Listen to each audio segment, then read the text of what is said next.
This is a CBS News special report, and this is the day for nearly 2 years that many Americans have been waiting for.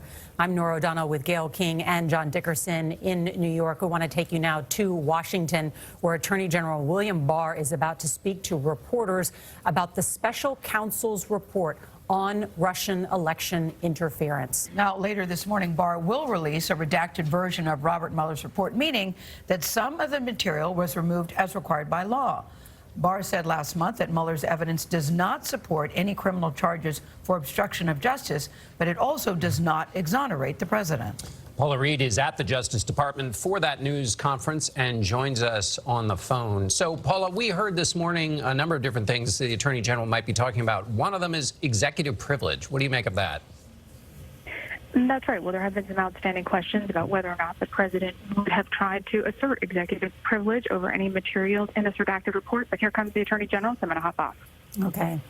And now we see the Attorney General, William Barr, who's recently taken that position, joined by the Deputy Attorney General, Rod Rosenstein, as well.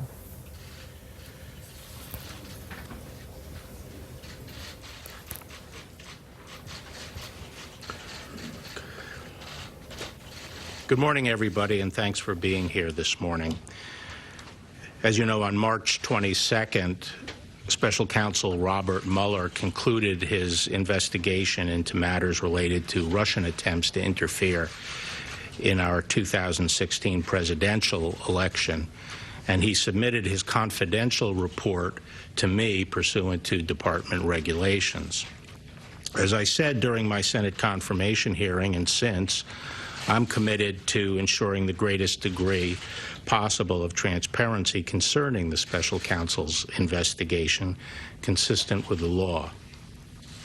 At 11 this morning, I'm going to transmit copies of the public version of the special counsel's report to the chairman and ranking members of the Senate and House Judiciary Committees. The Department of Justice will also make the report available to the American people by posting it on the department's website after it has been delivered to Congress. I'd like to make a few comments today on the report. Before I do that, I want to thank Deputy Attorney General Rod Rosenstein for joining me here today and for his assistance and counsel throughout this process. Rod, as you know, has served at the department for nearly 30 years with dedication and distinction, and it's been a great privilege and pleasure for me to work with him since my confirmation. He had well-deserved plans to step back from public service that were interrupted by my asking him to help in my transition. Rod has been an invaluable partner, and I am grateful that he is willing to help me and has been able to see the special counsel's investigation through to its conclusion. Thanks, Rod. Thank you. Yeah. I'd also like to thank Special Counsel Robert Mueller for his service and the thoroughness of his investigation, particularly his work exposing the nature of Russia's attempts to interfere in our electoral process. As you know, one of the primary purposes of the Special Counsel's investigation was to determine whether President Trump's campaign or any individual associated with it conspired or coordinated with the Russian government to interfere in the 2016 election. Volume 1 of the Special Counsel's report describes the results of that investigation. As you will see, the Special Counsel's report states that his, quote, investigation did not establish that members of the Trump campaign conspired or coordinated with the Russian government in its election interference activities. I am sure that all Americans share my concern about the efforts of the Russian government to interfere in our presidential election. As the Special Counsel report makes clear, the Russian government sought to interfere in our election process. But thanks to the Special Counsel's thorough investigation, we now know that the Russian operatives who perpetrated these schemes did not have the cooperation of President Trump or the Trump campaign, or the knowing assistance of any other American for that matter. That is something that all Americans can and should be grateful to have confirmed. The special counsel report outlines two main efforts by the Russian government to influence the 2016 election. First, the report details efforts by the Internet Research Agency, a Russian company with close ties to the Russian government, to sow social discord among American voters through disinformation and social media operations. Following a thorough investigation of this disinformation campaign, the special counsel brought charges in federal court against several Russian nationals and entities for their respective roles in this scheme. Those charges remain pending, and the individual defendants remain at large. But the special counsel found no evidence that any American, including anyone associated with the Trump campaign, conspired or coordinated with the Russian government or the IRA in this illegal scheme. Indeed, as the report states, quote, the investigation did not identify evidence that any U.S. person knowingly or intentionally coordinated with the IRA's interference operation, unquote. Put another way, the special counsel found no collusion by any Americans in IRA's illegal activities. Second, the report details efforts by the Russian military officials associated with the GRU, the Russian Military Intelligence Organization, to hack into computers and steal documents and emails from individuals associated with the Democratic Party and Hillary Clinton's campaign for the purpose of eventually publicizing these documents. Obtaining such unauthorized Following a thorough investigation of these hacking operations, the special counsel brought charges in court against several Russian military officers for their respective roles in these illegal hacking operations. Those charges are still pending, and the defendants remain at large. But again, the special counsel's report did not find any evidence that members of the Trump campaign or anyone associated with the campaign conspired or coordinated with the Russian government in these hacking operations. In other words, there was no evidence of the Trump campaign collusion with the Russian government's hacking. The special counsel's investigation also examined Russian efforts to publish stolen emails and documents on the Internet.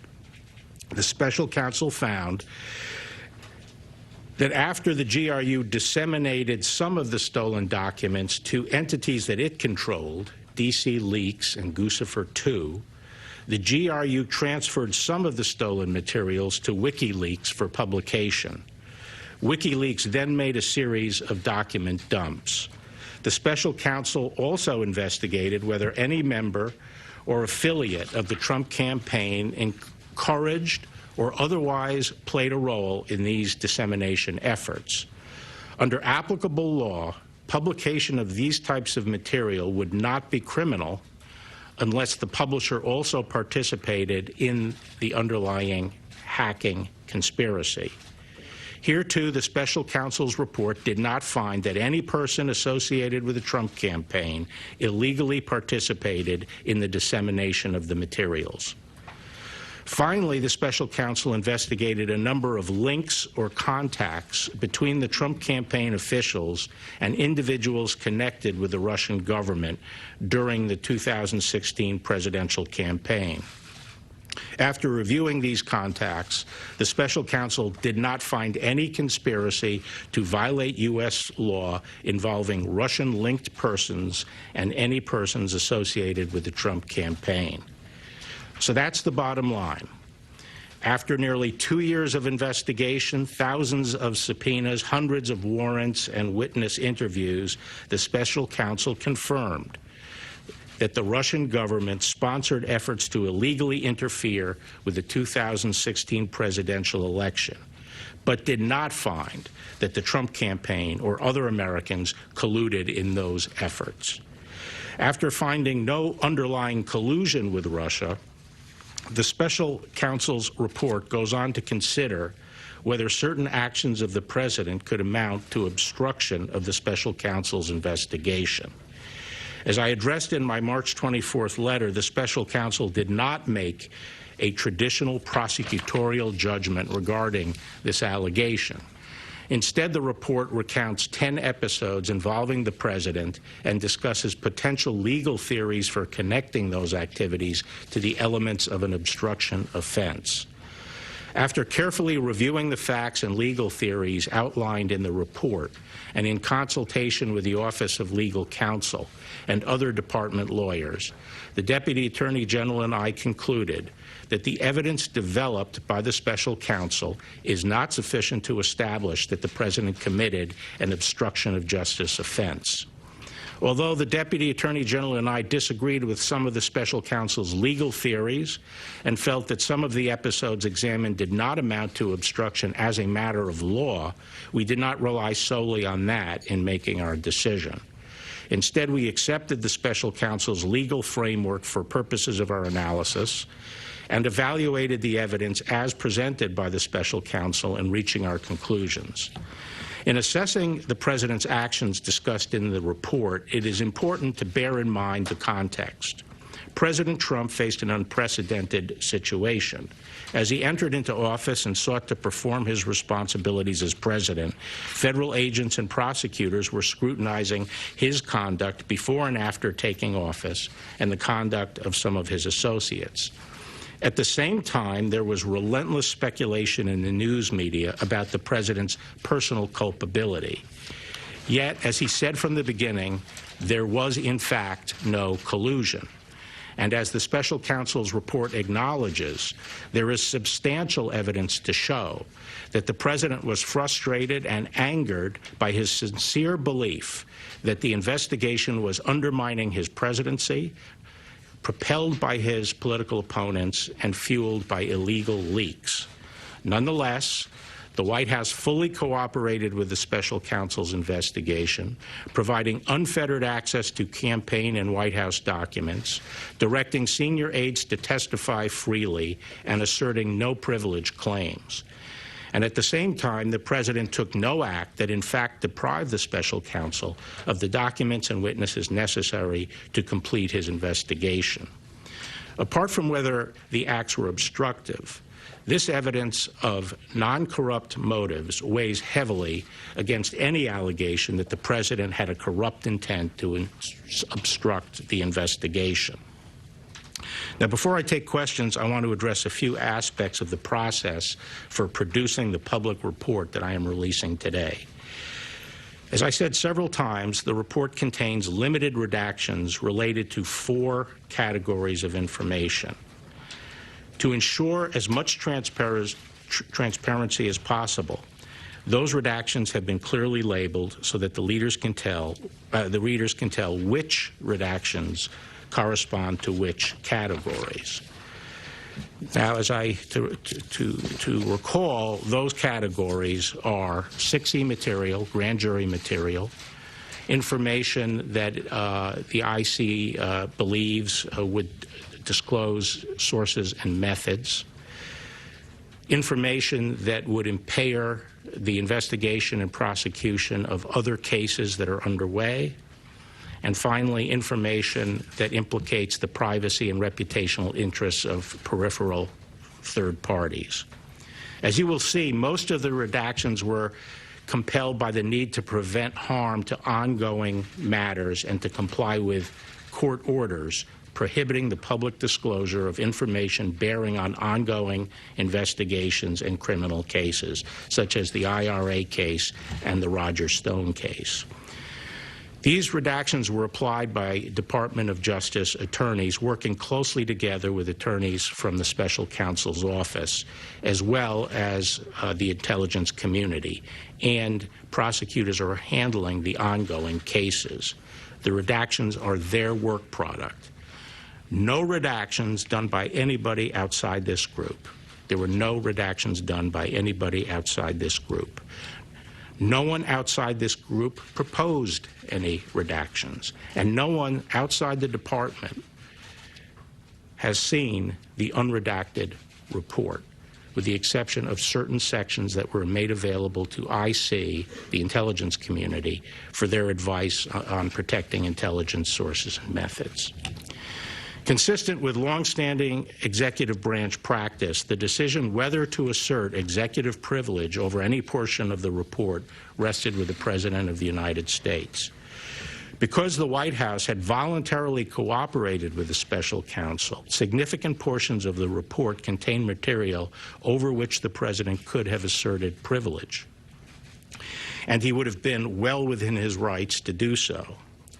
Following my March 29th letter, the Office of the White House Counsel requested the opportunity to review the redacted version of the report in order to advise the President on the potential invocation of privilege, which is consistent with longstanding practice. Following that review, the President confirmed that in the interests of transparency and full disclosure to the American people, he would not assert privilege over the special counsel's report. Accordingly, the public report I am releasing today contains redactions only for the 4 categories that I previously outlined, and no material has been redacted based on executive privilege. In addition, earlier this week, the President's personal counsel requested and was given the opportunity to read a final version of the redacted report before it was publicly released.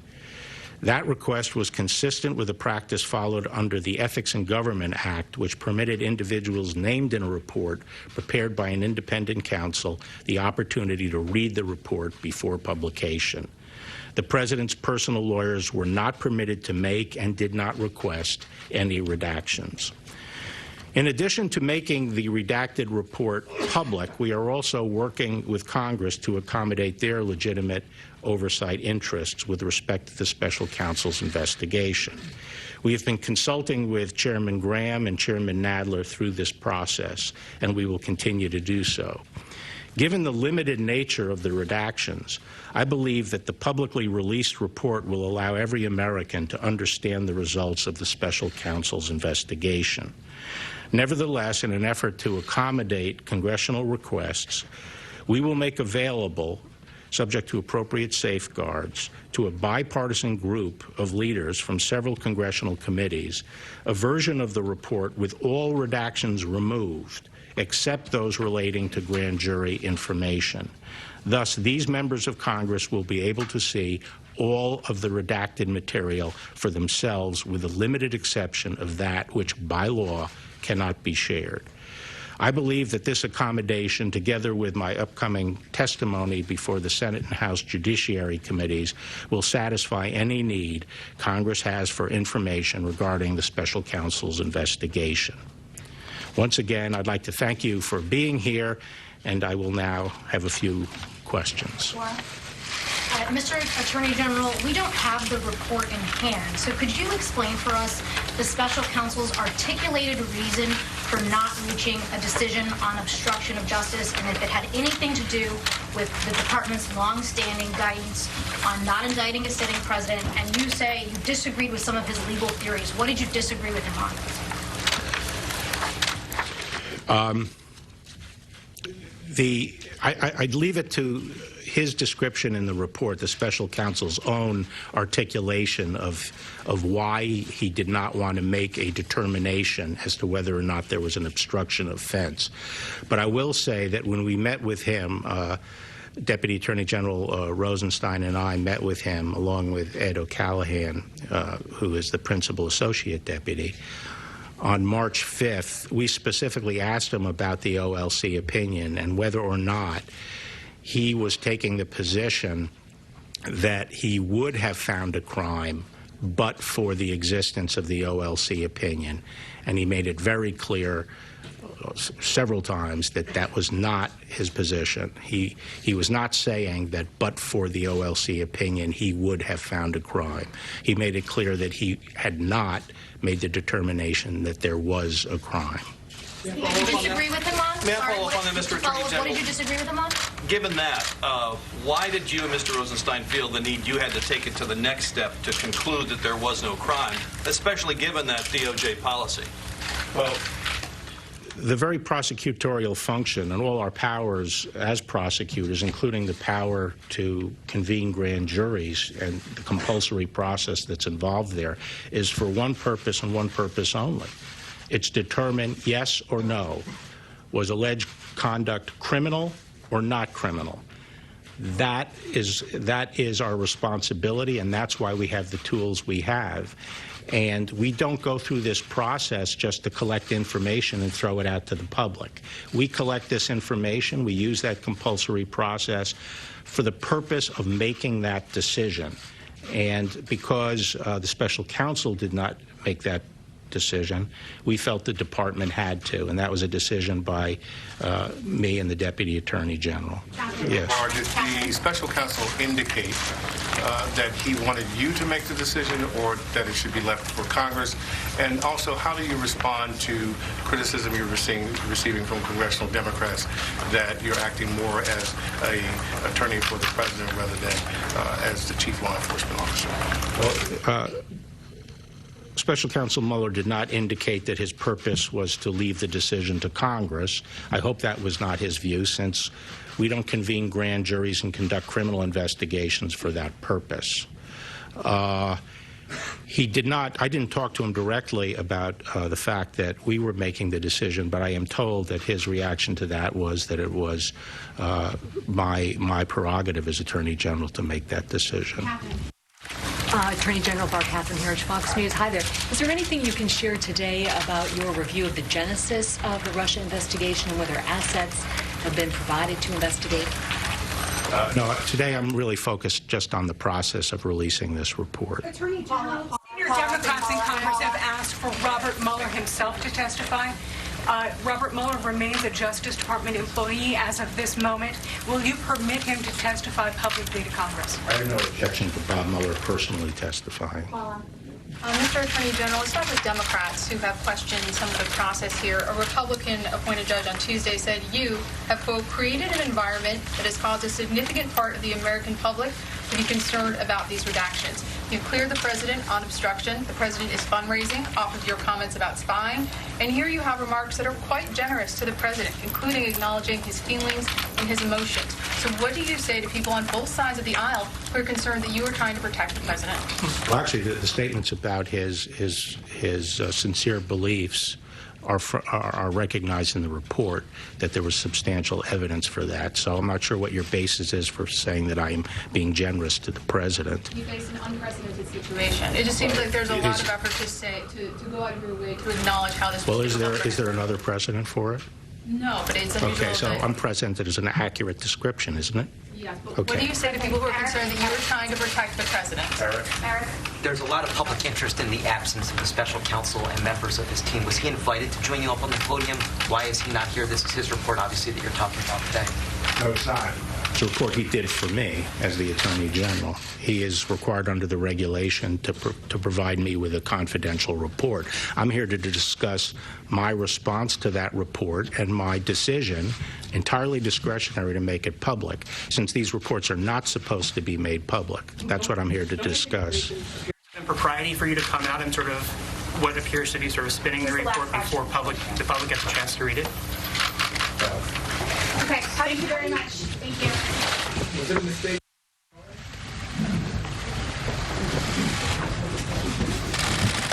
And an extraordinary statement by the Attorney General of the United States describing Special Counsel Robert Mueller's report, which will be released to the public to see, a nearly 2-year investigation. And as we just heard the Attorney General say, the Special Counsel's report states that the investigation did not establish that members of the Trump campaign conspired or coordinated with the Russian government in its election interference. So no conspiracy, no coordination, no collusion. Also, no obstruction. He also said that several times. It wasn't just one-time statement. He said that, made that point several times. Yes, he also said, too, that the White House counsel and the president's personal lawyers had an opportunity to view the report. They decided not to request any redactions, nor did the president, the White House counsel, seek executive privilege to block any of it, that they wanted essentially there to be transparent. Jonathan Turley, a constitutional law professor, is with us. What did you make of this first read of this report, even though reporters and Congress have not yet been able to see the report? Well, there was some information that we did garner from this that we didn't know before. Now, first of all, to start on a positive note, the president should be commended for waiving executive privilege. I don't know of any precedent for this extent of a waiver, and he did say that all the senior staff were made available, there were no documents withheld, and that's all in the president's favor. But we're going to likely see a lot of quite negative things come out of this that is not so favorable to the president. But what was interesting about what Barr said was a couple of things. One, he said that the information from the Russian operatives were first released through their own sources and then given to WikiLeaks. Julian Assange's lawyers are likely to really like that, because Barr then said it's not a crime to publish that information, which is, of course, what WikiLeaks did.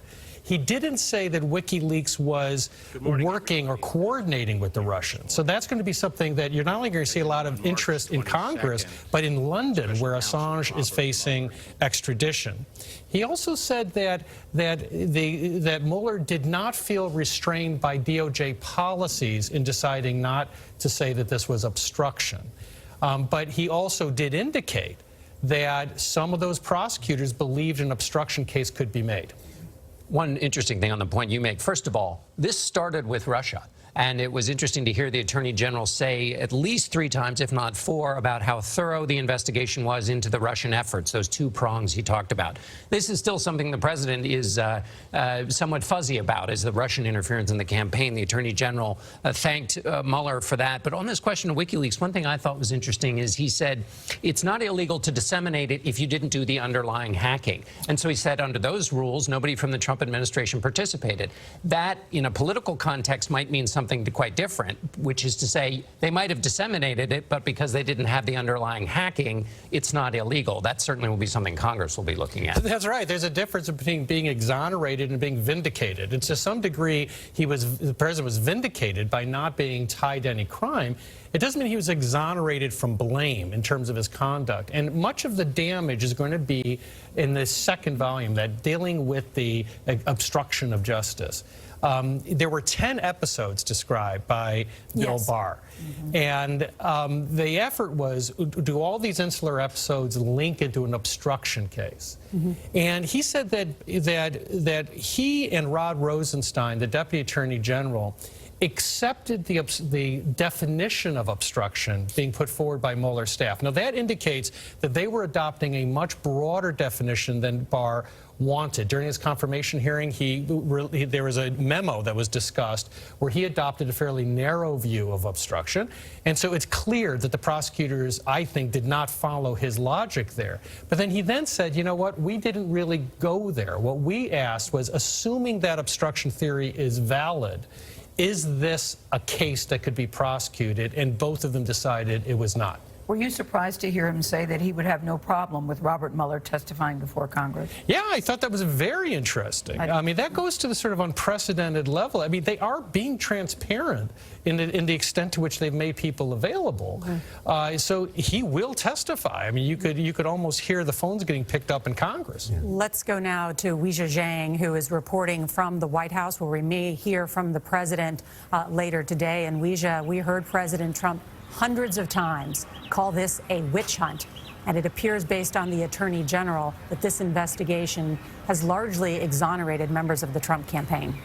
Well, that's certainly how the president feels, and he actually tweeted out a edited clip of him saying there was no collusion multiple times, and just moments ago he sent out another tweet because clearly he was following this press conference. Right after, he sent out an image that looks like it's from the same graphics as the television show Game of Thrones, and in big letters it says "Game Over." This is from the president's Twitter account. No collusion, no obstruction for all the haters and the radical left Democrats. So what we heard from the Attorney General did sound like a victory for the president in many ways. Our colleague Paula Reed even asked him about, why he was bringing up the president's emotions and why he was talking about what he was feeling and what the president had to go through personally in talking about this document, which is extremely factual and supposed to just rely on that. And he he was stoic for the most part, but he did become defensive in saying, you know, I am just reporting the facts, and this was unprecedented, and the president went through a lot. So, you know, even before today, we anticipated another victory lap. Sources here were saying, regardless of what comes out, and to Jonathan Turley's point, there could be unsavory things that come out. But regardless of that, it doesn't matter because it's the conclusions that matter. And as you pointed out, Nora, no conspiracy, no collusion, no obstruction. These are all things that he will put in the bank and will use as he hits the campaign trail. And it could be a very powerful tool for him. So we are waiting to hear from the president personally, but certainly he is celebrating right now after that presser. All right, Weijia Jiang, thanks so much. Nancy Cordes is on Capitol Hill, where Democrats will have a different view of things, of course. They say that Barr's news conference should not have happened. Nancy? Not only do they say that it shouldn't have happened, but there is certain to be some anger here on Capitol Hill among Democrats, John, now that they have confirmation that the Attorney General did, in fact, share the findings of this report with the White House Office of Legal Counsel before anyone here on Capitol Hill was able to get a look at it. Now, Barr said that was completely according to statute and precedent, that the Office of Legal Counsel needed to review the report so that they could make a determination about whether the president was going to exert executive privilege over any of it. Still, Democrats have been saying for weeks now that they believe that the Attorney General is putting his thumb on the scale for the president in any way that he can. And that's why I think that Paula Reed really asked the key question in that press conference. The fact that he spent more time defending the president's actions, saying that he was angry, frustrated, felt hounded unfairly, than he did laying out the special counsel's explanations for why they found some of the president's behavior questionable. And so Paula asked the Attorney General whether he was, in fact, going to bat for the president in this situation, and things got a little heated. He certainly didn't like that line of questioning, but that is something that Democrats are going to continue to beat the drums about here on Capitol Hill, although there are going to be some of them that are very happy to hear that they will be able to view the unredacted version of this report. Not all of it. The Attorney General is still saying that some of it will be kept under wraps. We'll probably see a court battle about that. But the unredacted report, for the most part, is going to be made available to Democrats and Republicans on key committees here on Capitol Hill. All right, Nancy, thank you. You just heard Nancy say, Jonathan, that Democrats are angry that they shared information with the White House Office of Legal Counsel. Do they have a legitimate gripe there? Quite frankly, no. It is a tradition in the Department of Justice to show reports that deal with individuals of this kind, not just as a courtesy to opposing counsel, but also as a sort of due process protection for the people named. There were no changes made, so this was simply a courtesy that was given to them to be able to read some of the aspects or perhaps the report itself. What was interesting to me is when he went through the 4 categories of redaction, he said that the great majority, or certainly the largest number, was related to ongoing cases. It was not related to that 4th category that frankly concerned a lot of us, because it was a little squishy when he said we're going to try to protect the reputations of individuals, which the Department of Justice does do. But he said that most of them are actually on the ongoing investigative side. I want to bring in something we have just learned, which is now that Jerry Nadler, who is the chairman of the House Committee on the Judiciary, has now formally requested that the Honorable Robert Mueller, the special counsel, come and testify before Congress no later than May 23rd, 2019, which the Attorney General was asked, would he object to this, and he said no, so we will hear from the special counsel. Well, Jonathan did just say I can hear the phones being picked up even as we speak. You're right. Let me ask you to clarify, because there was a moment in the press conference where a reporter asked the Attorney General, why isn't Mueller here, since it's his report? And the Attorney General responded, no, it's not. It's a report he did for me as the Attorney General. And I think this has been I want you to clarify this. He's a special counsel. He's not an independent counsel. That's right. I think that Robert Mueller would rather drink molten lead than be at this press conference. I mean, he views his role as an FBI director type of position. He is a prosecutor. He was the longest-serving FBI director since Herbert Hoover, 12 years. And so his view of his conduct was to create a report and give it to Main Justice, and Main Justice then handles it. That was the distinction that was lost with James Comey. When James Comey held that press conference, he stepped over that line. Let me ask you this, Jonathan. Earlier today, you gave us 3 categories of standards of the way to look at this information. We've talked about what's indictable. We've had that part of the conversation. 2 other categories you used were impeachable and contemptible. Those 2 categories are still out there as a way to think about this report. Is that a fair way to look at it? It is. But the thing to keep in mind on the second category is that if you're going to impeach a president, you really need a sucking chest wound of an issue. I mean, I was the lead counsel in the last impeachment trial. My opposing counsel was Schiff, and Adam Schiff, who was actually disturbingly good in that role. But just to give you an idea, that case, which was considered a straightforward case, took 17 months before we finished that Senate trial from the House to the Senate. So the Democrats are running out of runway if they want to take off any type of impeachment case. That schedule alone would put them right at the 2020 election. Right. Well, Nancy Pelosi has made it clear she doesn't really even want to entertain a conversation about impeachment. One of the main concerns they had about him having this press conference, Bill Barr, is that he would lay the foundation that would be very favorable to the President of the United States before anybody had a chance to look at this report. It's interesting that he did not answer the question when he was asked by Paula Reed, are you the Attorney General for the United States, or are you the Attorney General? The criticism is that you are working as the Attorney General for Donald Trump. He did not answer that question. Well, I must admit, I was grinning a little bit because I know Bill Barr well, and that's when you started to hear a little bit of irritation in his voice. And the reason is that Bill Barr really is cut from DOJ cloth. And that you could not ask anything more insulting to Bill Barr than that question. Now, he should not have gotten a little testy there. But Bill Barr is, as you see him, he's a very straightforward person. He doesn't really spin. He'll tell you straight up. It was very interesting. He also referred to Congress's legitimate oversight interests, which in the coming push and pull was a kind of olive branch, if you will, from the Attorney General, saying you have legitimate reasons to be asking for these things. Obviously, the President says those questions are not legitimate. As is giving them the report. The only thing redacted from the congressional report will be grand jury information.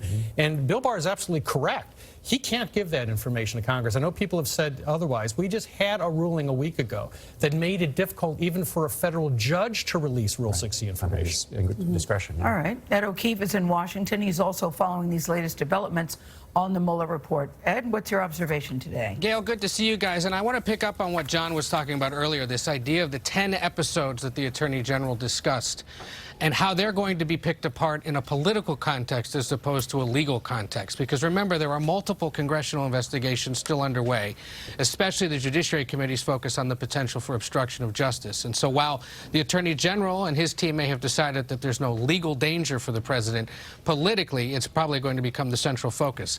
And he gave us there quite a tease. We don't expect to see the full report until later today, but the idea that there may be 10 episodes involving the President where obstruction of justice might have been a potential concern is going to be enough for Washington to continue to pick this over. We should remind people, too, part of the reason we're so concerned about all of this, a majority of Americans, including Democrats and Republicans, want to see this report.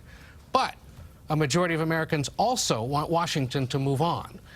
Majority of Republicans and independents, 2/3 of Democrats say the Democratic Party, as it controls the House, should continue digging. But it looks as if that won't happen until at least after May 23rd, when Robert Mueller now is asked to testify. And we should remind folks as well, the Attorney General himself will face questions, even stronger ones than he got from our colleagues there at the Justice Department this morning in early May, when he's going to testify before 2 committees to discuss the findings of this report. So a lot more to come as the day progresses, but certainly the push here to release it fulfills the wishes of Americans who want to see this report and be able to pick it apart for themselves. Well, we keep hearing this report is 400 pages, Jonathan. What would you look at first? What would your advice be to people who said, yeah, I can't wait to read it? What would you where would you send them? Quite frankly, I think most people are going to skip the collusion part and go straight to obstruction. First of all, that's going to have the least amount of redactions, because the obstruction investigation largely gathered its information from senior White House staff. Its footprint was not in the grand jury. On collusion, all that stuff was globally a global reach in terms of banks and other sources. They had to pull them through the grand jury. So it's obstruction where you're going to see these 10 episodes.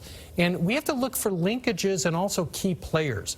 Once again, I think that looking for Don McGahn and his statements is probably going to be the most reliable. He was at the center of these. And the episode that we're going to probably go to first is there was a report that the president did want to fire key players in the investigation, and that Don McGahn refused. Now, if that is true, it means that the president did his level best to create an obstruction case against himself, and they created a sort of human wall to protect him from himself. And that goes to your earlier distinctions between what's indictable and what is something that people might, when measuring this president against the highest standards of a presidency, might find a discrepancy there. That's right. We don't define a president by, the criminal code. We hope that the standard is a bit higher than that.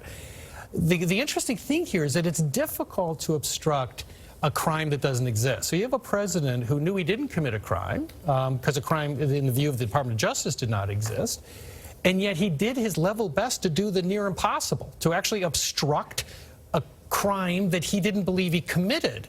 And the thing that kept him from crossing that Rubicon may have been a couple of these staffers who refused to carry out his orders. So we're going to look at whether, in fact, those reports are true. And if so, it raises troubling issues. And what if the investigation, Jonathan, because it was into this collusion question, but it was also into whether the Russians had done any interference in the election. So that wasn't potentially obstructed as well. If somebody's making it more difficult for the special counsel to go look after that, they're making it difficult not just on the collusion question, but also on the question of whether the Russians were involved in the election, which the special counsel concluded they were. That's right. And in fact, the obstruction statute talks about obstructing and impeding, but it also talks about influencing. And that influencing issue is something that has always concerned us about the president, because he really clearly did not recognize traditional lines separating the White House from the FBI. And what was fascinating is that after he fired Comey, which may be the biggest political That's what I was going to ask. But then why did he fire James Comey? It asked James Comey not to continue to investigate his national security advisor, Michael Flynn. No obstruction there? Well, once again, this will be interesting in the report, because the word was in the press that virtually everyone in the White House said, for the love of Mike, do not do that. You will torch your own administration. And reportedly, the only person that said, I think that's a good idea, was Jared Kushner. But apparently, if that's true, that's all the president needed. But what's fascinating is it did exactly what his advisors told him to do. It set his administration on fire. Then when it came to this report of his wanting to fire other people, it sounds as if, and we'll see if this is true, critical players put themselves really between the president and those individuals. They may have saved this president from a more serious obstruction claim. I just want to recap, too, just very quickly as we continue this conversation, just what we heard from the Attorney General, for those who are just tuning in again, that according to the Attorney General's reading of the special counsel's report, the investigation did not establish that members of the Trump campaign conspired or coordinated. He also said no collusion by any Americans in the IRA's illegal activity. The IRA, talking about the Russians in this case, not the Irish, but the Russians in this case, which was, and I think always important to remember, there was a coordinated effort, though, by the Russian government to try and influence the 2016 election on numerous fronts, and that is still an effort that our intelligence community is trying to beat back to this day. Yeah, and Nora, I think the two beneficiaries of this press conference was Julian Assange and Stone. By saying that nobody coordinated to get this information out certainly helps Stone's case, but the big beneficiary is Julian Assange. that is his saying that, look, if you just publish this information, it's not a crime. So we will have to see in the coming days whether new charges are brought against Assange that suggest he was a more active player with relation to the Russians. And just to remind everybody, so I'm sorry, just to remind everybody why that's important too, is those emails were leaked of John Podesta and the Clinton campaign on the very day, for instance, that the Billy Bush tape came out. Like there was this coordinated effort to influence the campaign. But your point is that it's good for them legally. That's it right. may also, and it's unproved, and we're going to look in the report and see if it's there, if those WikiLeaks emails were passed along through a conduit, but that conduit, that's only just bad politically because they weren't involved in the underlying hacking, which is the legal tripwire that has to be tripped. That's right. Barr really was sweeping, and he said no American engaged in conspiracy or coordination with the Russians. And that really does give a clean slate, not just for Trump, but many other people. And that's the reason I think the focus is going to shift over to those 10 episodes and whether what the president did was appropriate. Now, that question can involve impeachable conduct. The Congress can view those 10 episodes as a mosaic to say, look, we don't believe that you acted appropriately or we believe you acted abusively. But it's a hard case to make when the Department of Justice is saying we don't believe there's underlying criminal conduct here. And doesn't the tug of war politically now is what standard to use, because the Attorney General has now summarized the report twice, and so in terms of a political fight, he has set the standard and said the president's got a clean bill of health. It now is up to anybody on the Democratic side to make the case, no, under our standard, which is a political standard, which is different than a legal one, the following things are bad. But they've got an uphill fight. Yeah, that's exactly right. Look, the Democrats, even after the initial summary was given to Congress, came forward, people like Schiff and others, and saying, no, we clearly have collusion. Well, look, they're now in opposition, not just to Bill Barr and the Deputy Attorney General, they're taking a position in opposition to Mueller himself, that it's clear that that part of the report did not find collusion, certainly in any criminal sense. And if it's not collusion in a criminal sense, the question is, well, what are we talking about if they found no conspiracy, no coordination? You know, Ed said something interesting when he said, but Americans want to see the report. But there's also a big majority that say it's time to move on. Jonathan, is it now time to move on? Is it still too early to tell until we see the report? Based on what we heard this morning, was certainly very complimentary for President Trump. Very good news, it seems, for President Trump. Oh, for God's sake, don't switch over those political analysts. You don't want to hear from them. No, but it's actually not time to move on. I know that sounds self-serving, but there are going to be difficult questions raised, I think, in this obstruction material when we look at these episodes. All right, Jonathan Turley, thank you so much. And coverage will continue on our 24-hour streaming service, CBSN. Watch it at cbsnews.com or download the CBS News app. And there will be more throughout the day on your local news on this CBS station and tonight on the CBS Evening News with Jeff Glor. Barr has briefed. Now you will get to read the report. We will post it on cbsnews.com. This has been a CBS News Special Report. I'm Gayle King with John Dickerson, Nora O'Donnell, and Jonathan Turley, CBS News, New York.